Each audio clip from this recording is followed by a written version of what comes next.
Hi hi everyone. నేను మీ Satya Santosh, global market expert, certified investment and stock market expert. Recent టైమ్స్లో ఒక trend అయితే చేంజ్ అయింది. ట్రెండ్ ఏంటి? రానున్న రోజుల్లో మనం బుల్ మార్కెట్ చూస్తామా? ఇది ఇన్వెస్ట్మెంట్ చేసే టైమా? బెటర్ రిటర్న్ తీసుకోవాలంటే ఏం చేయాలి? ఇవన్నీ కూడా ఈ వీడియోలో నేను మీకు ఆన్సర్ ఇచ్చే ప్రయత్నం అయితే చేస్తాను. అయితే రీసెంట్గా కొన్ని ఈవెంట్స్ అయితే జరిగాయి, అవి మీకు తెలిసి ఉండొచ్చు. రీసెంట్ టైమ్స్లో ఇరాన్కి యూఎస్ఏకి మీటింగ్స్ జరగవలసింది, డిజిటల్గా వాళ్ళ మధ్యలో జరిగిన అగ్రిమెంటు ఫిజికల్గా జరగవలసింది. నిన్న మొన్న అది కొంతవరకు బ్రేక్ వచ్చింది. ఆ తర్వాత ఏం జరుగుతుంది, ఇవన్నీ కూడా మనకి ఉన్న కన్ఫ్యూజన్స్. ఈ అగ్రిమెంట్ మళ్ళీ సస్టైన్ అవుతుందా రాదా, ఇవి కూడా మరోవైపు. లాస్ట్ వీక్ ఎవరైతే మా యొక్క వీడియోస్ చూసారో లేదంటే మా యొక్క అప్డేట్స్ గమనిస్తూ ఉన్నారో, ఫెడ్ సంబంధించి మనం కొన్ని అప్డేట్స్ అయితే ఇవ్వడం జరిగింది. ఈవెన్ మార్కెట్ సంబంధించి కూడా మనం కొన్ని అప్డేట్స్ అయితే ఇస్తూ వచ్చాము. అండ్ మీ అందరికీ తెలిసి ఉంటుంది, ఎవరైతే రెగ్యులర్గా ఫాలో అవుతూ ఉన్నారో, ట్రంప్ ఇరాన్ మధ్యలో ఏం జరుగుతుందో మనం ముందుగానే చాలాసార్లు మీకు తెలియజేసే ప్రయత్నం అయితే మనం చేసాం. అగ్రిమెంట్లు జరిగినా ఏం జరిగినా కూడా వాళ్ళ యొక్క డ్రామా కానీ లేదా ఇంటర్నల్ వాళ్ళ యొక్క అండర్స్టాండింగ్ మనకి ఒక ఐడియా అయితే ఉంది. దాని బేస్డ్గా మనం ఎప్పటికప్పుడు వీడియోస్ అయితే చేస్తా ఉన్నాం. సో ఇక్కడ మనం ఈరోజు అర్థం చేసుకోవాల్సిన ఒక ఇంపార్టెంట్ పాయింట్, ఎందుకంటే చాలా మంది ఫాలోవర్స్ అడిగే క్వశ్చన్ ఒకటే, నిన్న మొన్న ఈ అగ్రిమెంట్ జరుగుతుంది అనుకున్నాము, కానీ మళ్ళీ ఇరాన్ అక్కడ స్ట్రెయిట్ ఆఫ్ హార్మోజ్ మూసేసింది, ఏం జరుగుతుంది అని చెప్పి ఒక పాయింట్. ఇక్కడ మనం క్లియర్గా అర్థం చేసుకోవాల్సిన ఒకే ఒక సింపుల్ ఫ్యాక్ట్ చెప్తాను, వినండి. ఇప్పుడు అమెరికాకి ఉన్న ఒకే ఒక గోల్ లేదంటే ఎజెండా ఈ వార్ నుంచి బయటకు వెళ్ళిపోవడం. ఈ వార్లో ఇంటర్ఫేర్ కాదు. అగ్రిమెంట్ ఏం చేసినా, అగ్రిమెంట్ చేసుకున్నా చేసుకోకపోయినా, చేసుకున్న తర్వాత కొన్ని రోజుల తర్వాత బ్రేక్ అయినా, ఏదైనా కూడా మరి అమెరికా ఇరాన్ మీద అటాక్కి వెళ్ళే అవకాశాలు లేవు. అది మాకున్న ఒక ఇంటర్నల్ అండర్స్టాండింగ్. ఇప్పుడు ఇష్యూ మొత్తం ఇజ్రాయెల్ అండ్ ఇరాన్ మధ్యలో ఉండబోతుంది. అది డైరెక్ట్లీ ఆర్ ఇండైరెక్ట్లీ. అమెరికా అక్కడ ఎట్టి పరిస్థితుల్లో కలగజేసుకోదు. ఒకవేళ కలగజేసుకున్నా కూడా మనం ఇదివరకు గమనించిన ఒక వింత ప్యాటర్న్ అయితే కనిపిస్తుంది. అయితే ఆ టోల్ కలెక్షన్ అమౌంట్ మన ఇద్దరం కలిపి పంచుకుందామా అని చెప్పి ఇరాన్కి ప్రపోజ్ చేస్తుంది, లేదా నేను సాయం చేయాలి, లేదా నేను ఇరాన్కి వ్యతిరేకంగా ఫైట్ చేయాలంటే మీ అందరూ కలిసి రావాలని చెప్పి ప్రపంచ దేశాలని ఫోర్స్ కూడా చేస్తుంది. ఈ కండిషన్స్ అయితే అప్లై ఖచ్చితంగా చేస్తుంది తప్ప ఇరాన్ మీద డైరెక్ట్గా యుద్ధంకి వెళ్ళే ఇంట్రెస్ట్ కానీ ఆ కెపాసిటీ కానీ ఇప్పుడు అమెరికాకి లేదు. సో ఒక విధంగా మనకి ఒక పెద్ద సమస్య అయితే తీరిపోయింది, లేదా లేదని మనం చెప్పుకోవచ్చు. ఇక మీదట మనం చూడవలసిందంతా ఇజ్రాయెల్, దాని యొక్క ఇంపాక్ట్, లేదా గల్ఫ్ దేశాలు మొత్తం కలిపి మళ్ళీ ఇజ్రాయెల్ మీదకి అటాక్కి వెళ్తారా లేదా అనేది నెక్స్ట్ రానున్న రోజులు మనం అయితే చూస్తాం. ఎందుకంటే రీసెంట్గా సాటర్డే నైట్ నేను కొన్ని ఇంటర్నేషనల్ డాటా పాయింట్స్ని గమనించాను. గల్ఫ్ దేశాలు ఇజ్రాయెల్కి వ్యతిరేకంగా ప్లాన్ అయితే చేస్తూ ఉన్నాయి. ఎందుకంటే ఇప్పుడు అన్ని ఫ్యాక్టర్స్ ఇజ్రాయెల్ వైపే చూపిస్తూ ఉన్నాయి. మరోవైపు మీలో కొంతమందికి ఐడియా ఉండొచ్చు, నేను కూడా గతంలో ఈ పాయింట్ మీద మాట్లాడాను. నెతన్యాహు ఎవరైతే ఇజ్రాయెల్ ప్రైమ్ మినిస్టర్, తనకి ఈ యుద్ధం అయితే ఆగడం ఇష్టం లేదు. ఎందుకు ఇష్టం లేదు అంటే తనకి అక్టోబర్లో ఎలక్షన్స్ ఉన్నాయి. అండ్ ఈలోగా కొన్ని పాయింట్లు మనం గమనించే ప్రయత్నం చేస్తే, ఇంతకుముందు ఇజ్రాయెల్ మీద ఒక అటాక్ అయితే జరిగింది. దానికి సంబంధించి ఆ ఇష్యూ ఈ రోజు ఇంతవరకు వచ్చింది. సో ఆ అటాక్ సంబంధించి పూర్తి స్థాయిలో ప్రతీకారం తను తీర్చుకోలేకపోయింది. మరోవైపు నెతన్యాహు మీద చాలా వరకు ఎలిగేషన్స్ లేదంటే ఒక యాంటీ సెంటిమెంట్ అయితే బలపడవు. సో దాన్ని జయించాలి అంటే తన యుద్ధంలో ఏదో సాధించాలి, లేదా నేను సాధించాలని చెప్పుకోవాలి. సో ఆ కారణం వల్ల ఆయన ఈ యుద్ధాన్ని ఎట్టి పరిస్థితుల్లో ఆపడు. ఈరోజు అగ్రిమెంట్ చేసుకున్నా కూడా ఒక 5 రోజులు 10 రోజుల తర్వాత మళ్ళీ స్టార్ట్ చేసేస్తాడు. సో యుద్ధం అనేది ఆగదు, ఖచ్చితంగా ఆగదు. కానీ ఇక్కడ మనం గమనించాలి ఒకే ఒక ఇంపార్టెంట్ పాయింట్, అమెరికా ఈ ఇష్యూ నుంచి వీలున్నంత వరకు తప్పుకోవాలని ఖచ్చితమైన ఒక ఆలోచనతోనైతే ఉంది. దాంట్లో ఎటువంటి డౌట్ అయితే లేదు. అది మనకి ఎంటైర్ మార్కెట్కి ఒక పెద్ద రిలీఫ్ అని మనం అయితే అనుకోవచ్చు. సరే, ఇక్కడ ఓవరాల్గా మనం మొదటికి వచ్చి మాట్లాడితే, రీసెంట్ టైంలో మనం ఒక ట్రెండ్ చేంజ్ అయ్యిందని చెప్పాను కదా. ఆ ట్రెండ్ చేంజ్ ఏంటంటే ఫ్రైడే 19th జూన్ రోజు మనకి దాదాపు 4,000 కోట్ల రూపాయలు నెట్ బయింగ్ అనేది ఎఫ్ఐఐస్ జరపబడ్డది. ఇది రీసెంట్ టైమ్స్లో హైయెస్ట్ బయింగ్ అని చెప్పి మన డేటా అయితే చెప్తాం. At the same time recent టైమ్స్లో కంటిన్యూగా బై చేస్తున్న డిఏఎస్ లాస్ట్ ఫ్రైడే సెల్లింగ్ చేశారు. సరే, దాన్ని పక్కన పెడితే మనం అర్థం చేసుకోవాల్సిన కామన్ పాయింట్, ఎవరైతే ఈ ఎఫ్ఐఎస్ డేటాని బాగా ట్రాక్ చేస్తారో వాళ్ళకి బాగా తెలుస్తుంది. మీరు గమనించండి, ఎప్పుడైతే ఎఫ్ఐఎస్ బాగా బై చేయడం మొదలు పెడతారో అప్పటి నుంచి మార్కెట్ ర్యాలీ స్టార్ట్ అవుతుంది.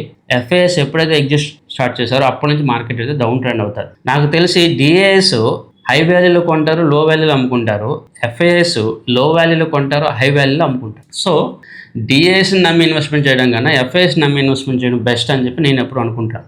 సో ఆ పాయింట్లో కానీ, వాల్యుయేషన్ పాయింట్లో కానీ, ఇప్పుడు కూల్ ఆఫ్ ఏదైతే అవుతుందో దాని బేస్డ్గా కానీ, ఇరాన్ యుఎస్ఏకి ఇండియాకి జరగబోతున్న ట్రేడ్ డీల్ యొక్క ఫైనల్ అప్డేట్ ప్రకారం కానీ, రానున్న మంత్స్లో ఇండియాకి యూఏకి మధ్యలో జరగబోతున్న ట్రేడ్ డీల్ యొక్క కన్ఫర్మేషన్స్ బేస్డ్గా చూసినా కానీ, ఓవరాల్గా చూసుకుంటే మనం చాలా వరకు ఇప్పుడు రిస్క్ జోన్ నుంచి సేఫ్ జోన్లోకి వెళ్తూ ఉన్నాము.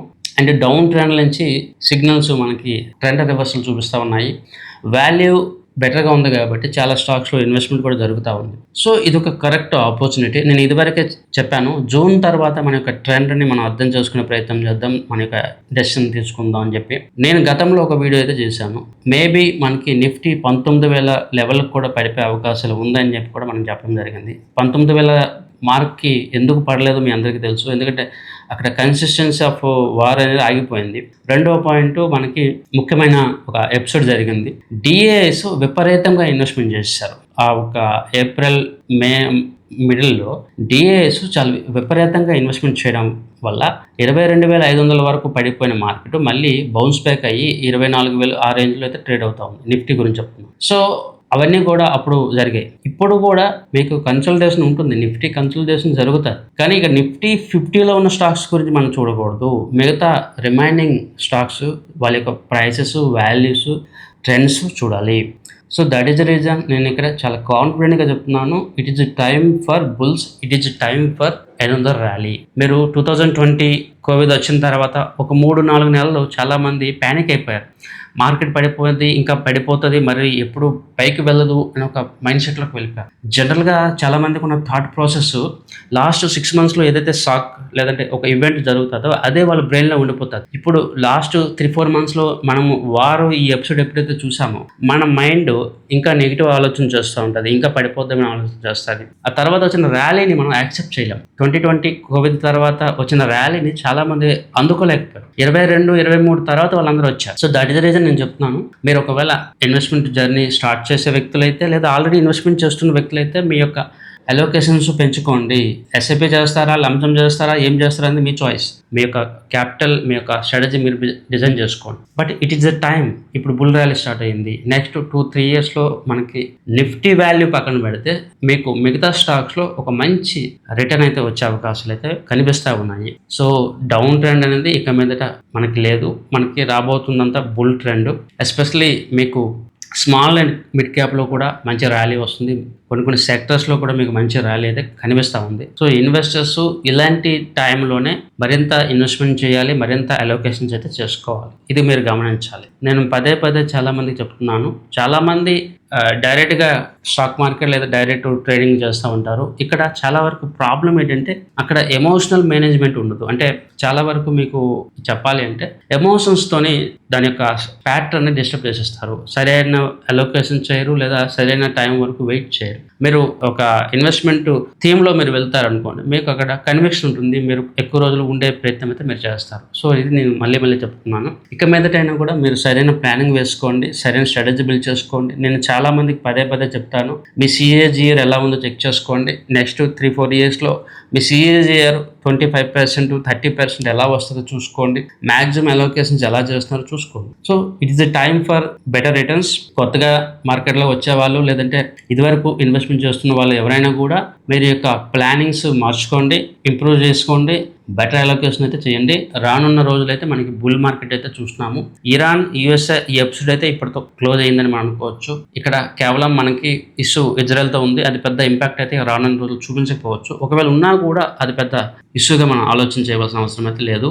అయితే మీలో కొంతమంది అనొచ్చు, కొన్ని భయాలు అయితే ఉన్నాయి, ఈ క్రూడ్ ఆయిల్ సంబంధించో లేకపోతే న్యాచురల్ గ్యాస్ సంబంధించి మనకి ఇష్యూ ఉంది కదా, లేకపోతే వాల్యూస్ మళ్ళీ పెరుగుతాయి కదా, ఇవన్నీ కూడా చాలా మందిలో సందేహాలు అయితే ఉన్నాయి. అప్పుడు మార్చ్ ఏప్రిల్లో ఉన్నంత ప్రాబ్లం ఇప్పుడు లేదు. ఎందుకంటే రీసెంట్ టైమ్స్లో కొన్ని డేటా పాయింట్స్ మనం చూస్తే ఇండియాకి ఎక్కువగా వెనిజులా నుంచి, అమెరికా నుంచి గ్యాస్ అండ్ పెట్రోల్స్ అయితే లభిస్తూ ఉంది. ఇతర సోర్సెస్ నుంచి కూడా ఇండియా చాలా వరకు అలోకేషన్ చేస్తూ ఉంది. రీసెంట్ డేటా బేస్డ్గా చూసుకుంటే 2 నెలలకి తగ్గట్టుగా రిజర్వ్స్ అయితే ఇండియా అయితే ప్లాన్ చేసుకుంటుంది. కంటిన్యూగా ఫ్లో అయితే బయట దేశాల నుంచి లేదా బయట ఆప్షన్స్ నుంచి తెచ్చుకునే ప్రయత్నం అయితే చేస్తూ ఉంది. ఎస్, గల్ఫ్ ఆ ఇష్యూ అయితే కొంత ఉంది, పెయిన్ అయితే ఉంది. బట్ యాజ్ ఆఫ్ నౌ మనకి అది ఇంపాక్ట్ అయితే కాదు. మనం మెయిన్ ఫోకస్ ఇప్పుడు గ్రోత్ సెక్టర్. అండ్ రీసెంట్ టైమ్స్లో మనం చూస్తూ ఉంటాము ఫ్లెక్సీ ఫ్యూయల్ సంబంధించి కొన్ని వెహికల్స్ కానీ లేదా ఫ్లెక్సీ ఫ్యూయల్ సంబంధించి కొన్ని స్టేట్మెంట్స్ కూడా గవర్నమెంట్లో చూస్తూ ఉంది. సో ఈ విధంగా చూసుకుంటే government crude oil problem, natural gas problem చాలా వరకు కంట్రోల్ చేసే ప్రయత్నం అయితే బాగా చేస్తూ ఉంది. సో ఇక మీదట మనం ఫోకస్ చేసుకోవాల్సింది మన యొక్క ఇన్వెస్ట్మెంట్సే. ఇక గల్ఫ్ ఎపిసోడ్, ఇరాన్ ఎపిసోడ్ని కొద్దిగా మర్చిపోండి. మీరు మంచి స్టాక్స్లో ఇన్వెస్ట్మెంట్ చేసే ప్రయత్నం అయితే చేయండి. అది నా యొక్క సలహా. నేను మరిన్ని మంచి వీడియోతో మీ ముందుకు వస్తాను. ఈ వీడియో ఒకవేళ మీకు హెల్ప్ఫుల్గా ఉంటే లైక్ చేయండి. మీ యొక్క కామెంట్స్ ఏమైనా ఉన్నా కూడా మీరు మెన్షన్ చేయండి. అండ్ ఈ వీడియో మీ ఫ్రెండ్స్ అండ్ ఫ్యామిలీ మెంబర్కి ఒకవేళ హెల్ప్ఫుల్గా కనిపిస్తే వాళ్ళకి కూడా షేర్ చేయండి. నేను మీ సత్య సంతోష్, సత్యమేవ జయతే.